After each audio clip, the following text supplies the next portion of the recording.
안녕하세요. 상위 1% 워킹맘 방송인 유정임입니다. 시즌2가 돼서 많은 분들이 들어주고 계셔서 저희도 힘이 납니다. 우리 교육의 갈 길을 위해서 모두가 손 꼭 짚고 많은 얘기 더 많이 나눌 수 있기를 기대해봐요. 에피소드 3 오늘부터 세 번째 에피소드가 시작이 됩니다. 사교육이 필요한 공교육 퀘스천 달았죠. 사교육이 필요한 공교육 무슨 얘기일까요? 자, 이번 화부터는 특별한 게스트 한 분씩 모시고 전문가를 또 모시고 진행이 되거든요. 귀 쫑긋 기울이시고 의견도 좀 댓글로 많이 남겨주시고요. 지금부터 함께 해봐 주시기 바랍니다. 5번에 걸쳐서 방송됩니다. 세 번째 이야기입니다.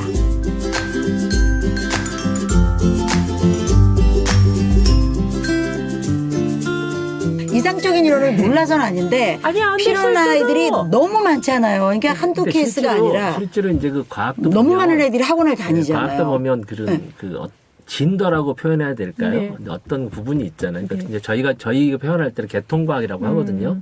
그러니까 1학년 1학기 때 1학년 2학기 때 뭐 해야 되는지 이렇게 실은 그 개통과학으로 나와 있는 서적들도 꽤 있어요. 우리나라에 뭐 주기과학이라는 그렇죠. 책도 네, 있고요. 그렇죠. 앞선과학이라는 책도 있고 그런 책들이 있는데 이제 그건 실은 개통적으로 계속 나가는 거죠. 그러다가 어떤 순간이 되면 실은 이제 고등부로 올라가면 그 고등부에서 해야 될 여러 가지 과학 과목들이 이제 생기는데 실은 뭐 결과적으로 그 고등학교에서 배워야 되는 그 과목들 있잖아요. 과학 과목들. 이게 실은 어떻게 보면 최종 목표인 아이들로 봐서는 실은 그게 인생의 최종 목표는 아니겠지만 대입에 직결되기 때문에 이제 실은 거기서부터는 아까 말씀하신 전국 범용의 시험이죠. 그렇죠. 네. 네. 그 문제는 이제 이런 전국 의도가 범용의 시험이라고 하지만 저는 가장 중요한 게 사람들은 자꾸만 유형이라고 이야기를 하는데 아이 스스로가 어떤 문제든 저는 아이들에게 그렇게 이야기를 하거든요. 학교든 집에 아이든 우리가 100가지를 다 풀 수는 없다. 모든 유형을 다 파악할 수도 없고 그러면 우리가 길러야 될 것은 기본적인 지식 10가지를 가지고 네 머릿속에서 재구성해서 어떤 경우든 대처할 수 있는 생각의 힘, 응용력, 문제풀이 해결력 이거를 키우는 수밖에 없다. 그래서 저는 학교에서 이제 별명이 까칠렐라예요. 까칠렐라. 왜냐하면 너무 까칠한데 이쁜 척을 해서 신데렐라 언니 까칠렐라라고.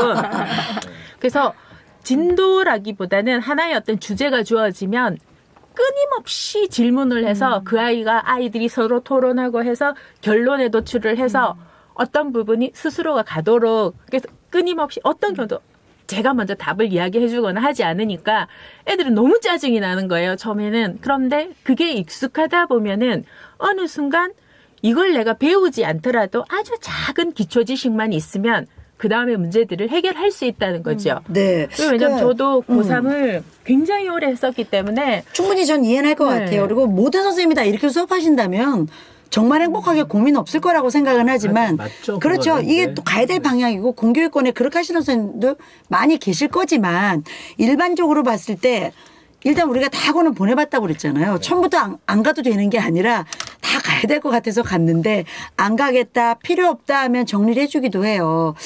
근데 왜 다 처음에 가야 할까? 다 똑같이 학교에서 배우는데. 저는 이런 생각이 들었어요. 그러니까 학부모 입장에서 보면 사실 우리가 시장 경제는 돈을 내는 사람이 갑이에요. 네. 그렇죠. 그리고 그렇게 치자면 돈을 내는 수익자인 부모와 학생이 갑이에요. 학교와 학원장이 갑이 아니라. 그렇죠. 근데 학부모의 마인드는 뭐가 있냐면 이렇게 우리나라 특유의 그 유교사상에 의해서 이렇게 선생님 그림자는 밟지도 않는. 그래서 그랬어요. 나는 충분히 당신의 커리큘럼 나를 볼 권리가 있고, 내가 나랑 소통해서 내가 어쨌든 일정 부분의 돈을 이렇게 드리는데 나랑 타협의 여지가 있지 않느냐. 그래서 그 주판하는 거 있죠. 예스쌤인가? 그게 회사 이제 얘기를 들어봤더니 선생님이 2년 컬이래요. 근데 난 내 아이한테 그걸 2년을 시키고 싶지 않았어요. 그럼 선생님 1년을 할 수 있는 제가 그 더블페이를 하고 그 진도를 이렇게 2배로 하면 시간을 하면 1년에 가능합니까? 했더니 하시더니 뭐 생각해 볼게요. 그래서 그게 가능하시면 연락 주세요. 그래서 저는 그거를 1년에 G단계인가 H단계까지 어쨌든 그 1년에 정리를 했고 대학도 들어갈 때 그러라고 했어요. 야, 어차피 돈은 야 우리가 내는 거야. 우리가 갑이야. 몰라. 네. 뭐 대학에 목매달고 있어. 그래서 그런 의식에 그러니까 학부모가 항상 이렇게 좀 이렇게 그러니까 가면 왜 이 선생님 아니면 이렇게 안 될 것 같은 안 되지 않거든요 사실 그냥 근데 그런 마인드에서 학부모가 조금만 자유로워진다라면 그리고 사실 저도 그랬어요. 저도 초등학교 3학년까지는 우리 아들이 이렇게 우리 집 넘버원이 저거든요. 근데 선생님한테 이렇게 부탁을 한 거예요. 선생님, 우리 엄마가 세상에서 제일로 무서워하는 사람이 선생님이라서요. 선생님이 이렇게 말 좀 해주세요. 그거를 왜 느꼈니? 이렇게 물어봤더니 제가 다른 사람이 전화 오면 그냥 네, 이렇게 하고 이제 봤는데 선생님한테만 전화 오면 네, 선생님. 네. 이렇게 나도 모르게 변화하는 무릎 딱 꿇고 이렇게 막 이따가 무릎 딱 꿇고 공교육이든 사교육이든 그쵸. 예. 네. 그게 딱 이제 있었던 거예요. 왜냐면 어쨌든 호흡이 맞고 나의 의견이 나의 아이를 어쨌든 잘 끌어주실 분이라는 그런 이제 믿음 근데 때문에. 그 공교육권만으로는 뭐가 해소가 안 돼서 보내신 거죠. 그렇죠. 네. 제가 이제 말씀드린 게 그거죠. 그러니까 저는 미국에 있으면서 미국 교육에 참 고마워했던 게 굉장히 교과서가 무거워요. 그래서 학교에다 놓고 다니잖아요. 근데 교과서 하나로 다 공부를 할 수가 있더라고요. 근데 우리나라는 생각해 봅시다, 익혀 봅시다 하고 뭐가 없어요. 그다음에 익힘책이 따로 있어요. 거기에 그것도 부족해서 참고서를 반드시 사야 돼요. 문제지를 사야 돼요. 어느 분이 그러시더라고요. 참고서 시장을 잘못 건드리면 밤길 위험하다. 저한테 그런 얘기를 하던데 그럼 우리나라 공교육은 처음부터 사교육을 염두에 두고 있는 거야? 다 같이 잘 살자고 조금 나눠 갖게 하나? 그런 생각도 제가 해본 적이 있었거든요. 교육부 장관이 학원 원장 출신이 많지 않았어요 역대? 그 통계는 정확하지 않기 때문에. 아, 네. 근데 저는 네. 이제 저희 또 작은 애 같은 경우에는 언니하고 이제 7살 차이가 나잖아요. 근데 공부에 별로 관심이 없는 거야, 얘가. 근데 초등학교 3학년 되더니, 그러니까 뭐 영어 학원을 한번 가보고 싶다는 거예요. 그래서 왜 이랬더니 일단 학원 차를 한번 타보고 싶고.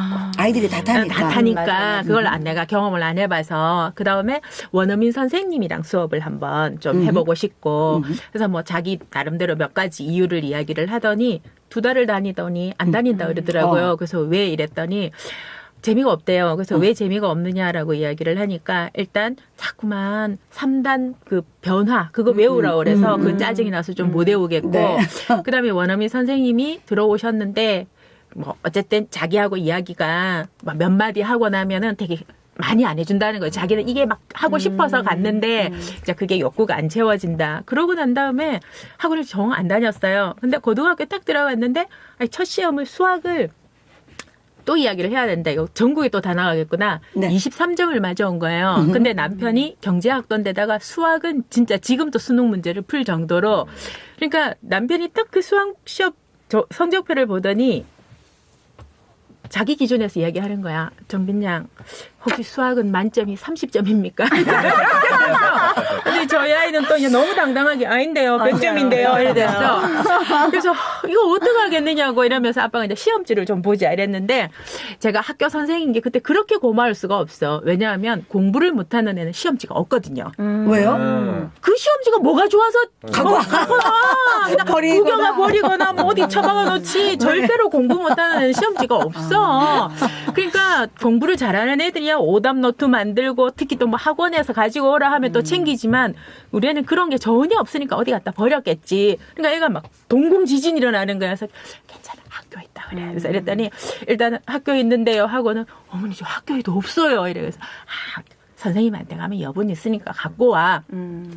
그래서 딱 가지고 왔는데 남편이 그걸 막 풀기 시작을 한 거야. 네. 근데 나 같은 경우에도 과학 선생을 하지만 수학은 지금도 풀거든요. 과탐은 다 못 맞춰도 네. 수탐은 푸는 거야. 그래서 이제 둘이서 머리 맞대고 푸니까 저희 아이가 정말 이 가족 속에 사는 게 힘들다는 거죠. 왜냐하면 배우는 저는 사실은 그 23점도 찍어가지고 맞은 점수인데 왜 배운 지 30년도 넘은 엄마 아버지는 이거를 풀고 앉았느냐고 막 화를 내는 거예요.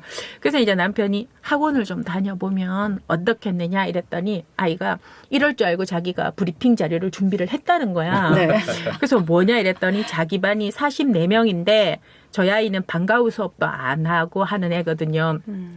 그래서 43명 중에 야자도 안 하는 애가 예체능 하는 3명, 자기. 그 나머지는 40명이 학원을 거의 다닌다는 거죠.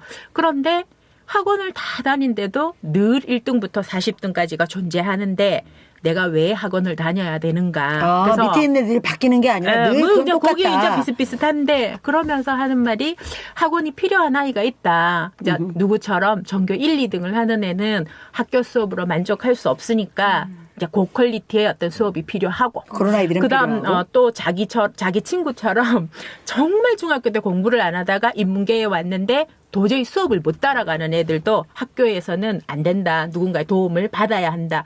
그래서 이제 사교육이 분명히 필요하다. 근데 나머지 절반은 그래도 가는데 자기가 분석을 해보니까 절반 정도는 엄마가 등 떠밀어서 가는 절반. 엄마 마음을 안심시키기 위한. 그다음에 절반은 엄마가 굳이 안 가도 된다고 해도 자기가 불안해서 가서 가는 앉아 애들. 있는 애. 근데 아이 표현을 빌면 그녀들은 대부분 공부를 안 합니다. 그래서 어허. 네가 어떻게 알아? 이렇게. 우리 애는 게임을 너무 좋아해서 그 당시 계속 PC방에서 네. 딴 애들 야자할 때 이제 PC방에서 게임을 하는데 학원에 가서 앉아 있는 아이들이 지겨워서 저한테 문자를 보내는 것 때문에 수업 시간에. 게임이 안 제가 돼? 게임이 안 된다. 게임이 안 게임이 안 된다. 그래서 네. 저는 그 내부류에 아무데도 안 속하는데 제가 굳이 학원에. 학원을 가야 될 이유가 어디 있느냐. 필요하면 가겠다. 근데 언제 필요했느냐면 얘가 그래서 게임 때문에 게임을 전공했거든요. 그래서 공대생이 된 거야. 그 수학을 못하니까 꼴찌를 하잖아요. 솔직히 말해서 30명 중에 여학생 4명. 나머지는 다 군대 갔다 온 복학생 오빠들 그 사이에서 진짜 30명 중에 꼴찌를 한 거예요. 그러니까 꼴찌가 중요한 게 아니라 수업을 따라가지를 못하니까 네. 1학기 이제 마치고는 처음으로 아버지한테 이제 학원을 좀 수학 학원을 좀 갔으면 좋겠다. 그러니까 남편도 그 사이에 이제 좀 꽁한 게 있으니까 뭐 대학생 가르치는 수학 학원이 있답디까 하면서 이제 성이 난 거예요. 그래서 자기도 알아보니까 없더라. 그래서 고등학생들 사이에 좀 끼어서 좀 배우고 싶다. 그래서 그 아이가 처음으로 수학을 배우러 간 게 대학교 1학년 때였어요. 효과가 자기가 있었습니까? 그래서. 효과가 근데 있었어요? 굉장히 열심히 했었고 본인이 필요하니까. 필요하니까 네. 거의 이제 뭐 필사적으로 매달릴 수밖에 없죠. 따라갈 수가 없으니까. 그러니까 이제 말씀을 듣고 보면 필요한 아이들은 분명히 있다. 그렇죠. 그래서 그럴 땐 필요한 아이는 시키는 게 맞고 그럼요. 굳이 해봐도 뭐 그런 의미 없거나 그런 아이는 뭐 좀 그러니까 도움은 좀 된다는 얘기인데 지금 들으셨잖아요. 네네. 학원에서 이제 두 분 다 해보셨잖아요 수업. 예. 그러니까 그 트렌드가 아이들의 교육 트렌드가 있잖아요. 학원은 정말 그 트렌드에 민감하거든요. 근데 아이들이 진짜 다 와서 공부하는 건 아니죠? 아니 그거는 말이 네, 안 솔직하게 되죠. 말씀하시면? 아까 네. 그 말씀을 하신 것 중에 이제 동의하는 부분도 있고요. 뭐 예를 들어서 수업 시간에 아이들이 문자를 했다. 그건 그 학원은 폐쇄해야죠. 폐쇄해야 돼요? 우리 문제라 되는 거야. 당연히 그건 말이 안 되는 거고요. 네. 그러니까 학원 사교육 시장은 아이들이 필요에 의해서 오는 거잖아요. 네. 그럼 그 필요가 어디까지인지 어떤 필요가 있는지를 정확하게 6하 원칙에 입각해서 제가 생각할 때는 항상 저는 7하 원칙이라고 이야기를 하거든요. 누가 어디서 언제 왜 어떻게를 다 이야기를 하고 마지막 그래서 결과는 그러니까 아까 말씀했다시피 3등급 애가 와서 졸업할 때 3등급으로 졸업을 하는 거죠. 그러려면 학원을 다닐 필요가 없죠. 제 얘기가요. 그럼 학원이 필요 없는데 그런 아이를 관리 안 한다는 건 직무유기네요. 그렇죠. 학원 입장에서는. 그거는 안 되죠. 네. 그거는 실은 그건 나쁜 곳이에요. 돈만 받는 그렇죠. 나쁜 그냥 곳이다. 돈을 받으면서 타가의 개념인가?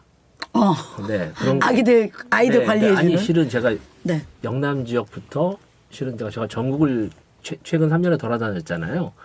어떤 지역은 학원이 타가의 개념인 곳도 좀 있어요. 그냥 보내는 거죠. 그러니까 셔틀. 월화수목금을 학원에서 매일 부르잖아요. 그러면 좋아해요.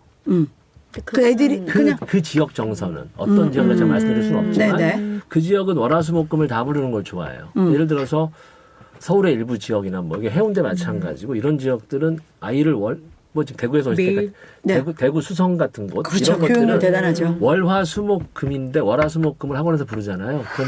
그럼 학부모가 짜증을 내죠. 그렇지.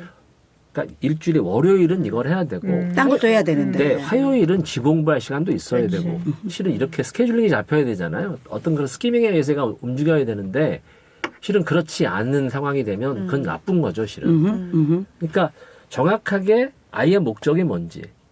그러니까 요즘에 아까 말씀드렸지만 그 트렌드에 잘 따라서 움직이는 것 같아요. 그러니까 아이들이 고3 때 영어 때문에 대학을 가고 못 가고에 대한 상황이 예전보다 대폭 줄었잖아요.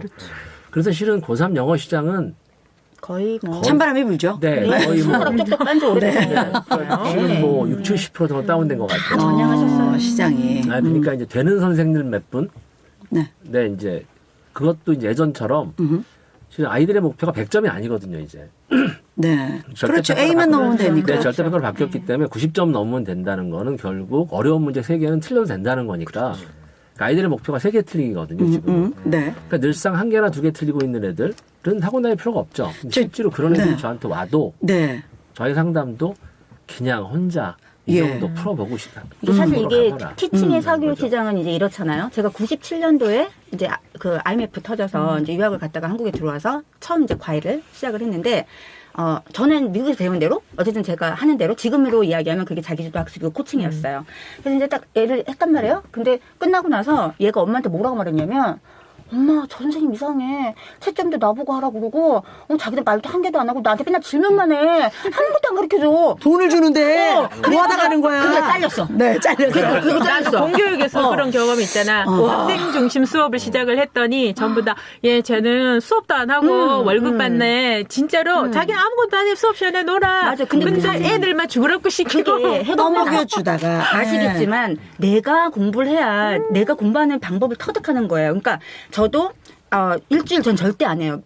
왜냐면 제가 아이들을 저는 많이 해봐야 2번 아니면 1번이에요. 그리고 심지어는 방학 때 딱 한 6주, 8주 해서 1학기는 쫙 다 그 공부한 패턴으로 네가 스스로 할 수 있게끔. 지금도 그래서 이제 방학 때 어쨌든 아이들이 와서 6주 과정, 8주 과정 하고 안 와요. 그리고 필요한 친구들은 한 12주 정도 하면 어느 정도 습관이 사실 배어요. 그러고는 자기 싸움이거든요. 그러니까 일주일을 학원을 온 친구들은요. 집에서는 공부하는 게 아니라고 생각하고 오로지 학원에 가야지만 공부해야 된다 생각을 하고 또 항상 선생님이나 누군가를 같이 공부를 해본 친구들은 혼자서는 절대 공부하지 않아요. 그래서 학교에서 그게 습관이. 제일 난감한 네. 학생이 그런 애지. 왜냐하면 선생님이 막 수업하고 있는데 딴짓하는 거야. 왜?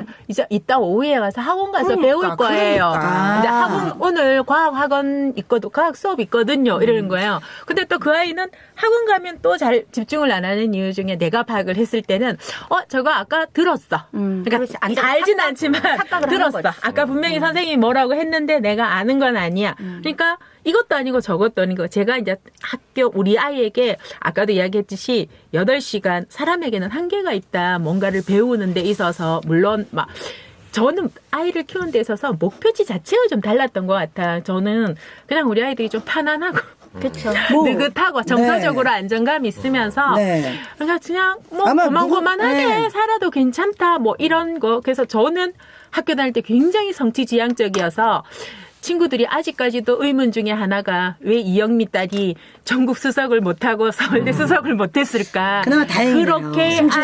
그렇게 아이를 키울 거라고 생각을 했는데 전혀 다른. 그래서 네. 저는 사실은 학교가 제한테 적성에 크게 맞는 곳은 아닌데 가장 고마운 것 중에 하나가 제가 학교 공교육에 있었기 때문에 저희 아이들이 굉장히 숨쉬는 수업, 그러니까 삶을 살았다는 거죠. 이해할 수 있었던 그냥 거죠. 웬만하면 학교 수업. 그래서 너희들이 사교육이 없기 때문에 네가 배울 수 있는 건 학교밖에 없다. 치열하게 하고 와서 그 다음에는 너에게 자유를 준다. 그러니까 저희 아이들은 무조건 학교에서만 공부를 하고 그 다음에 노는 거다. 그래서 네. 내가 거기서 잘 하고 와야 노는 시간이 줄어들지 않는다. 네, 제가 자꾸 끼어드는 게 너무 이상적인 얘기를 하시니까 아니야, 근데 일반적인 방송 들으시는 분들은 근데 왜냐하면 여러 가지 네. 수 있는데 그렇죠. 여러 가지 정혜수가. 선택일 수 네. 있죠. 그러니까 제가 아이들한테 가장 많이 하는 이야기는 첫 번째가 실은 스트레스 학습이거든요. 스트레스를 지금 받아라. 그래야 나이 들어서 안 받는 된다. 그렇죠? 그러니까 실은 스트레스를 받는 것과 받지 않는 학습을 애들이 하는데 대부분들이 이제 스트레스를 받지 않는 아이들의 교육을 지향할 때가 많잖아요. 부모 입장으로. 근데 실은 아이들한테는 스트레스를 줘야 돼요. 그쵸. 그래서 아이가 스트레스를 받고 그 그렇죠. 스트레스를 이겨내는 방법. 그리고 실은 학습은 어느 정도 습관이 돼. 어떤 학습이 됐든지 스트레스를 안 받을 수가 없거든요. 그건 그렇죠. 근데 그러니까 그게 학교에서의 수업으로도 충분하다는 거죠. 저는. 글쎄요. 네. 제가 그러니까 다 정답이시고 네. 다 전 맞다고 봐요. 이제 바라보는 방향이 다 다르고 환경도 다르고 아이도 다르고 목표도 다르니까 문제는 뭐 이런 거죠. 저희는 직장에서 이제 신입 직원들을 보면 말씀하신 부분의 일정 부분도 네가 원하는 것만 했던 아이들은 직장에 와서 포기가 빠른 애들이 있어요. 내가 원치 않는 걸 여기서 왜 시키지? 27살 직원이 문제가 생겼는데 어머님이 오신 경우도 있었어요. 내가 했던 것만 했던데 여기서 강제적으로 뭘 해야 되니까 얘는 스스로 판단이 안 되더라고요. 그래서 전 두 분 말씀이 다 옳다고 봅니다. 지금 사실은 지금 이영배 선생님 말씀도 굉장히 옳은 방향이고요. 또 스트레스를 일정 부분 받아야 한다는 데는 직장인의 한 사람으로서 또 공감해요. 그렇죠. 아이들이 너무 그런 걸 이겨내는 능력이 좀 떨어지는 것 아까 같아서. 근데 말씀하신 분 중에 갑자기 생각나는 게 있는데 학부모의 컴플레인이 있었어요. 그래서 학부모가 오셨죠, 학원으로. 그래서 담당 선생님하고 이제 대면을 해서 이야기를 하는 과정인데 담당 선생님이 사라졌어요. 네. 그리고 담당 선생님의 엄마가 왔어요. 어머. 똑같군요. 제 얘기처럼. 근데 사실 이게 네. 공교육이건 사교육이건 어쨌든 돈이라고 하는 부분을 떼어낼 수가 없잖아요. 그리고 사교육에 사실 문제가 되는 것들은 이게 경제 불균형, 또 흑수저와 금수저의 불균형 이런 것에서 오는 억울한 분함 이런 것들에서 사회적 문제가 된다고 저는 생각을 하는데 저는 사실 넉넉한 가정에서 컸지만 저희 아이들을 넉넉한 가정에서 키우지는 못했어요. 근데 또 보고 배운 게 있어서 또 아이들에게도 그런 걸 주고 싶은 욕심도 있었고요. 사실 사교육을 접근할 때 많은 어머님들이 가정에서 돈이 좀 여유가 된다라면 뭐 그냥 해볼 수 있는 거잖아요. 근데 사실은 정해진 금액 안에서 좋은 것들을 먹이고 좋은 교육을 하고 싶다라는 그 욕구에서 오는 충돌에 저는 접점이 있었던 이제 엄마거든요. 그러니까 사실은 자기주도 학습을요 처음부터 태어나면서 하는 애들은 없어요. 예, 저희 아이들 같은 경우도 사실 지금은 어떤 과목을 줘도 어떤 이상한 그 종류를 갖다 줘도 심지어는 뭐 방송 이런 거 유튜브 한다고 해도 본인들이 다 서치해서 알아서 하고 지금은 다 해서 제가 손을 털었지만 그 전까지만 해도 저는 정말 제 닉네임이 계모였거든요. 예, 정말 독한 엄마 계모. 그래서 7개월 만에 사실 영 하나도 모르는 애가 피지에 가서 일정 수준의 그 능력을 해가지고 왔다라는 거는 있을 수가 없는 일이고. 엄마가 얼마나 대단히 그렇지. 자극하고 그렇지. 극성을 떨었으면. 그리고 딱 1년 중국에 정말 중국어의 지읒자도 모르는 애가 1년 중학교 갔다 와서 HSK 6급을 합격을 했다라는 거. 예. 저는 딱 정해져 있었어요. 야, 돈 엄마 이것뿐이 없고 시간 이것뿐이 없어. 이 안에 효부치면 치고 말란 말아. 그리고 그래서 저는 선생님이 별로 중요하지 않았던 게 어쨌든 자기주도 학습에 대한 기본 베이스는 가지고 있었고 그것대로 어떤 과목이든 코딩도 그렇게 했고 저희는 3D 프린팅도 그렇게 했고 그렇게 해서 그것만 잘 아이들하고 소통이 되고 이루어진다라면 사실은 한 번 하는 방법을 배운 아이들은 다른 걸 갖다 줘도 그 방법으로 먹더라고요. 두 분이 말씀하시는 방향 한 분은 굉장히 느긋하게 원하는 쪽 한 분은 엄청나게 또 독하게 시키신 거예요. 근데 그렇죠. 방향은 다 맞으세요. 네, 본인들이 네, 원했으니까. 그 정답이라는 거는 없죠. 없는 물론 거죠. 없겠죠. 물론 네. 없겠는데. 나는- 저는 오늘 네. 좋은 게 맨날 저랑 김민채 쌤이랑 너무 이상적이다. 당하시다가 네. 이상적인 그래서 분을 오늘 오셔서 선생님이 또 공교육의 여러분 이상적인 이제 분이 좀 아니 이제 근데 오셔서 나는 네. 아까 그 말에 조금 반론을 제기를 하면 자기가 좋아하는 것만 선택을 했었기 때문에 어떤 어려운 일을 뭐 잘 회피하려고 한다든지 해결을 못한다라고 하는데 저는 정반대 케이스라고 생각을 하거든요.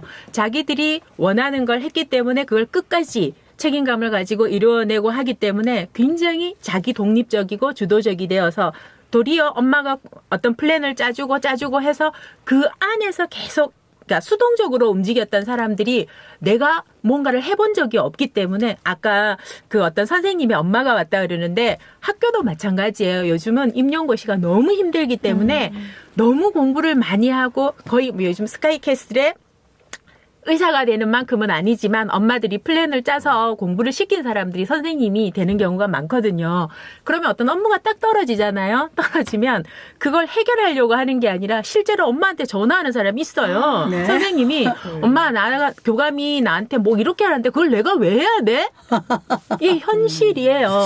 이게 알겠습니다. 그래서 그런 네. 어떤 과하게 플랜 속에 살았던 그러니까 자기가 뭘 선택할 수 없었기 때문에 그런 경우도 있지 않을까라는 생각을 하는데 네. 한 가지만 더 말씀을 드리면 담임의 입장에서 아이들하고 이야기를 했을 때 저는 사교육이 필요하면 해야 된다고 분명히 이야기를 하거든요. 필요한 하는데, 아이들도 있다. 필요한 아이들도 있다. 그런데 네.